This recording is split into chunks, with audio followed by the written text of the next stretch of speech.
मैं सीआईडी की तरफ से अपनी टीम के साथ में आपके सामने हाजिर हूँ और आज हम लोग आपके सामने में फॉरेंसिक जो हमारी यूनिट्स हैं या हमारी प्रयोगशालाएं हैं उनके बारे में, उनकी स्थितियों के बारे में, उनके कार्य के बारे में बताऊंगा। 1 जुलाई 2024 से नया कानून बन गया और लागू हो गया है और उसके लागू होने के बाद में कुछ परिवर्तन आए हैं, जिसमें डिजिटल साक्ष्य पर काफ़ी जोर दिया गया है। और इसमें जो 7 वर्ष या उससे अधिक सज़ा वाले कांड होते हैं उनमें घटना स्थल पर फॉरेंसिक टीम के विजिट का भी प्रावधान किया गया है। तो इन सब कानूनों के लागू होने के बाद से फॉरेंसिक का वैल्यू इन्वेस्टिगेशन में काफ़ी बढ़ गया। हमारी जो एक विधि विज्ञान प्रयोगशाला और अभी 3 क्षेत्रीय विधि विज्ञान प्रयोगशालाएं चालू हैं। इन्होंने 1 जुलाई 24 से 31 दिसंबर 24 तक 4088 केसेस में 16,800 प्रदर्शनों को, जो उसके समय से पहले लंबित थे, उनको ले करके 25,285 प्रदर्शनों का जांच करके रिपोर्ट दिया। वर्ष 2025 में पूरे साल में 10,955 कांडों में 56,511 प्रदर्शनों की जांच की गई और उनका रिपोर्ट संबंधित कोर्ट और आईओ को उपलब्ध कराया गया। जो 7 वर्ष से अधिक कांड वाले मामलों में टीम के भ्रमण का है, उसके लिए हम लोगों की व्यवस्था में हर ज़िले में एक पदाधिकारी या कर्मी को डिप्यूट किया गया है। वो लोग जो फॉरेंसिक की वैन उपलब्ध हैं या पीछे में जब नहीं सभी ज़िलों में वैन थे तो जो गाड़ियां और उपलब्ध थीं, उनके माध्यम से वो घटनास्थल पर जाते हैं और नए कानून के तहत उन्हें जो कार्रवाई करना है, वीडियोग्राफी में, फोटोग्राफी में, एग्जिबिट्स के लिफ्टिंग, पैकिंग, सीलिंग, इन सब के संदर्भ में वो कार्रवाई कर रहे हैं। 1 जुलाई 24 से 31/12/24 तक इस टीम ने 5,482 केसेस में पीओ को विजिट किया और उस पर आवश्यक कार्रवाई को किया। ये 2025 में बढ़ करके 10,457 कांड हो गए, जिनके घटना स्थल को फॉरेंसिक की टीम ने वर्ष में कवर किया।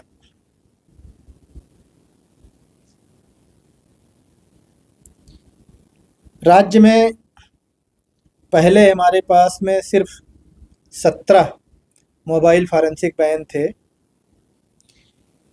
सभी ज़िलों में फॉरेंसिक वैन की व्यवस्था करने के लिए प्रस्ताव दिया गया था, जिसे राज्य सरकार ने स्वीकृत किया था और उसका क्रय किया गया और उसे लगभग 2 महीने पहले माननीय मुख्यमंत्री जी के द्वारा फ्लैग ऑफ किया गया और सभी ज़िलों को आवंटित किया गया।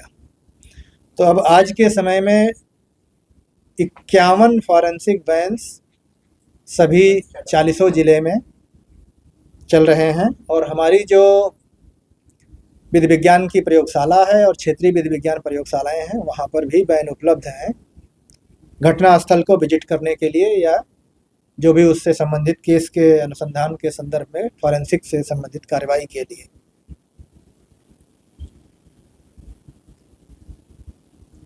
फॉरेंसिक के महत्व को देखते हुए राज्य सरकार ने काफ़ी पहले क्षेत्रीय सभी मुख्यालयों पर विधि विज्ञान की प्रयोगशालाओं को स्थापित करने के लिए स्वीकृत दिया हुआ है। उसके आलोक में भवनों का निर्माण कराया जा रहा है। 3 भवन निर्मित हो चुके हैं। और बाकी 7 भवनों का निर्माण कार्य प्रगति पर है। 2 को छोड़ करके शेष 5 भवनों का निर्माण 31 मार्च तक पूरा होने की संभावना है। और अभी हम लोगों के जो 4 एक फॉरेंसिक जो एफएसएल पटना है और 3 क्षेत्रीय एफएसएल हैं, इनके अलावा 6 और जगहों पर एफएसएल को क्रियान्वित करने के लिए हम लोगों ने 163 करोड़ रुपए का प्रस्ताव दिया हुआ है। वो प्रस्ताव पुलिस मुख्यालय से गृह विभाग में गया और गृह विभाग के द्वारा भी उसे अप्रूव करके केंद्रीय गृह मंत्रालय को भेजा गया। ये अगर हम लोगों को सैंक्शन हो जाएगा तो हम लोग उसके माध्यम से जो इक्विपमेंट हैं उनका क्रय करेंगे और वर्ष 2026 में 6 क्षेत्रीय विधि विज्ञान प्रयोगशाला जो नए हैं उनको क्रियान्वित करेंगे। राजगीर और पूर्णिया में विधि विज्ञान प्रयोगशाला को चालू करने के लिए सरकार ने पिछले वित्तीय वर्ष में 13 करोड़ 40 लाख रुपए की स्वीकृति प्रदान किया था और उसमें इक्विपमेंट खरीदने के लिए हम लोगों ने कार्रवाई किया था। लगभग आधी राशि का इक्विपमेंट पिछले वित्तीय वर्ष में खरीदा जा चुका है और शेष जो राशि है उसका इक्विपमेंट क्रय करने की प्रक्रिया चल रही है, जो संभवतः फरवरी के अंत या मार्च में पूर्ण हो जाएगा।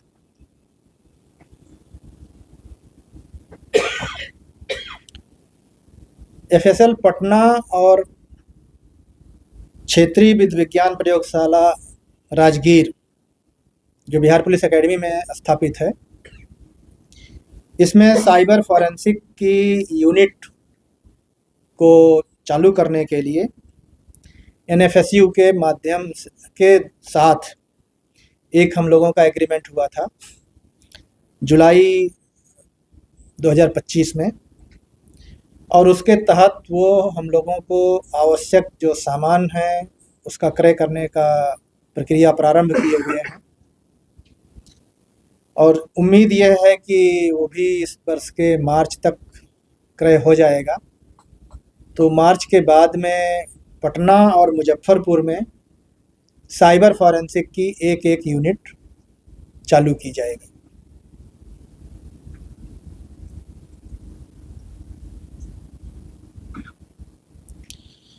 अभी हम लोगों के सभी विधि विज्ञान प्रयोगशाला और जिलों में फॉरेंसिक से संबंधित 85 एसएसए बड़ी वैज्ञानिक सहायक और 44 राजपत्रित पदाधिकारी उपलब्ध हैं और ये लोग काम कर रहे हैं। लेकिन हमारे यहाँ अभी भी 100 बड़ी वैज्ञानिक पदाधिकारियों और 89 सहायक निदेशकों का पद खाली है। इस मानव बल की कमी को पूरा करने के लिए हम लोगों ने प्रस्ताव दिया था। उस प्रस्ताव के आधार पर राज्य सरकार से सहमति प्राप्त हुई और संविदा के आधार पर इन पदों को भरने की प्रक्रिया प्रारंभ की गई।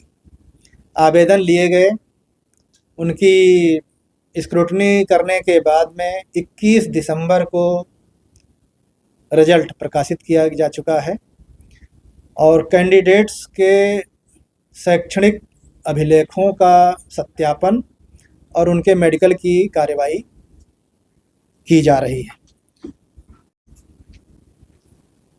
इसमें अभी 4 जो चल रहा है, आप पहले वो नोट कर लीजिए, मैं आपको बता दूं।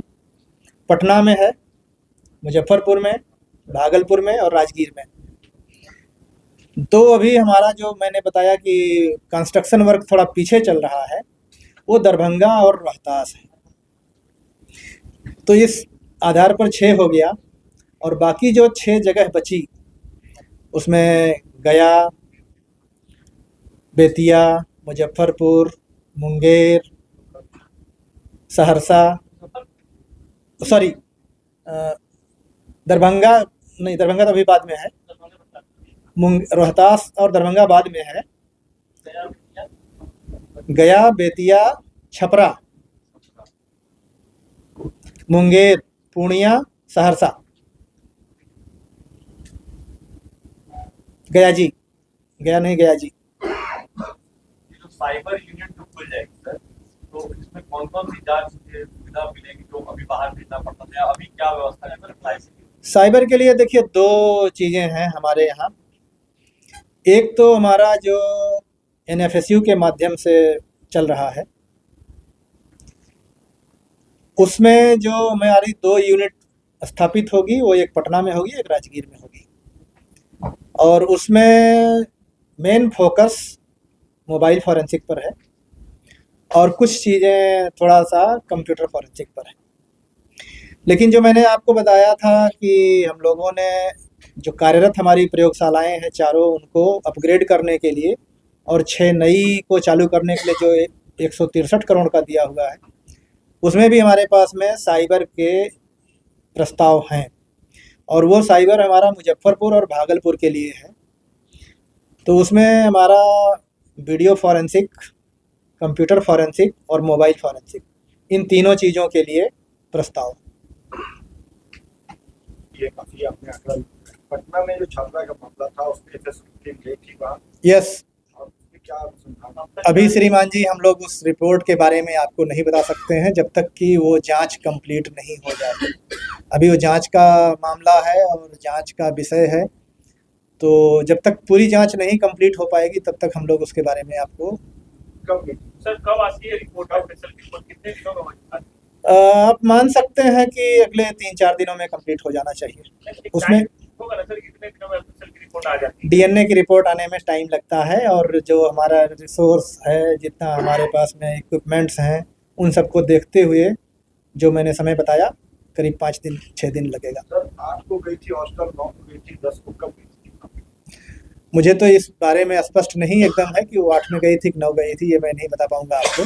लेकिन मेरी टीम गई थी और उन्होंने जो पीओ है उसको पूरी तरह से देखा, समझा। जो किसी भी विषय, कोई भी वस्तु जिसके बारे में ये समझ में आया कि हाँ इसमें कोई एविडेंस मिल सकता था, उसे कलेक्ट किया और उसको ला करके पूरी टीम जांच कर रही है। इवन जांच के लिए कल संडे में भी एफएसएल खुला हुआ था। लेकिन सर घटना के कई दिनों के बाद जाने से क्या कोई रिपोर्ट प्रॉपर वे में मिल पाता है, क्या परेशानी होती है? देखिए इसमें अलग अलग चीज़ें हैं। कुछ चीज़ें ऐसी होती हैं जो समय के साथ में निसंदेह क्षरण होता है, उनमें डिके होता है, लेकिन सभी चीज़ों में ऐसा नहीं होता है। तो अब क्या क्या चीज़ें हैं, क्या चीज़ें नहीं मिली हुई हैं, डिके वाले मटेरियल हैं नहीं हैं, ये मैं अभी आपको नहीं बता पाऊँगा। सीआईडी भी अपने तरफ से अनुसंधान कर रही है, जानकारियां सूत्रों से मिल रही है। आप इसमें 2 तरह की बात देखेंगे कि सीआईडी में एक कमज़ोर वर्ग भी विंग है, मतलब हम ही लोगों का विंग है। तो ऐसे मामले वो कमज़ोर विंग के लोग देखते हैं। एडीजी साहब खुद पीओ पर गए थे और उन्होंने मामले के अनुसंधान में देखा हुआ। ऐसी जानकारी सूत्रों के हवाले से आ रही है कि इसमें कुछ गिरफ्तारियां इसमें क्या? अब ये मेरा क्षेत्र नहीं है, इस विषय में मैं आपको कोई जानकारी नहीं बता पाऊंगा। Thank you.